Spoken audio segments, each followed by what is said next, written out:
അങ്ങനെ ഞങ്ങളും ഇഫ ചിക്കൻ കഴിക്കാൻ വേണ്ടിയിട്ടാണ് കേട്ടോ എത്തിയിട്ടുള്ളത്. ആദ്യം പന്നിയങ്കര പോയി. അവിടെ ക്യൂ ഒന്നും നിന്ന് കഴിക്കാൻ നമ്മളെ കൊണ്ടൊന്നും പറ്റില്ലല്ലോ. നമ്മളെ കൊണ്ട് പറ്റില്ല എന്നല്ല, നീലൂട്ടൻ്റെ മൂഡ് വെറുതെ എന്തിനാ പോക്കുന്നത്. അപ്പം ഞങ്ങൾ നേരെ മുഗദാറിലേക്ക് വിട്ടു. അവിടെ അത്യാവശ്യം ഡൈനിങ് സ്പേസ് ഉള്ളതുകൊണ്ട് തന്നെ അധികം റഷും ഇല്ല എന്ന് പറഞ്ഞാൽ ക്യൂ ഒന്നും നിൽക്കണ്ട, എന്നാലും അത്യാവശ്യം ആൾക്കാരുണ്ട്.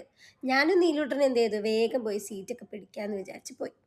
നീലൂട്ടൻ ഭയങ്കര ഹാപ്പി ആയിട്ടോ, കുറേ ആൾക്കാരെയും കണ്ട് കുറേ ലൈറ്റും കണ്ട്.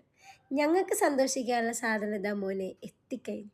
അത് കണ്ടാൽ തന്നെ അറിഞ്ഞൂടാ, അതിൻ്റെ ഒരു മൊഞ്ച് കണ്ടാൽ തന്നെ അറിയാം അത് കഴിക്കാനും അടിപൊളിയായിരിക്കും എന്നുള്ളത്.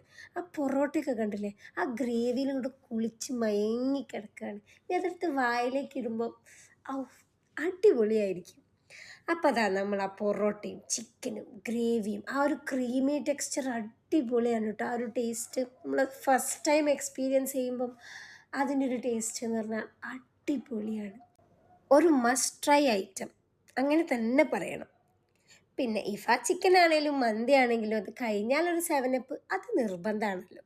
പക്ഷെ അതുപോലും എനിക്കിപ്പോൾ നല്ലോണം കുടിക്കാൻ പറ്റില്ല ഗൈസ്, നീലൂട്ടന് വേണം. പക്ഷെ നീലൂട്ടൻ ഇന്ന് ഫുഡ് കഴിക്കാൻ എന്നെ സമ്മതിച്ചിട്ടോ, നല്ല കുട്ടിയായിട്ട് ഇരുന്ന്. പിന്നെ അത് കഴിഞ്ഞ് ഞങ്ങൾ അധികം തിരിഞ്ഞു കളിക്കാനൊന്നും നിന്നില്ല, അവിടെ നിന്ന് ഇറങ്ങി വീട്ടിൽ പോവാന്ന് വിചാരിച്ച്. അപ്പം ടാറ്റാ.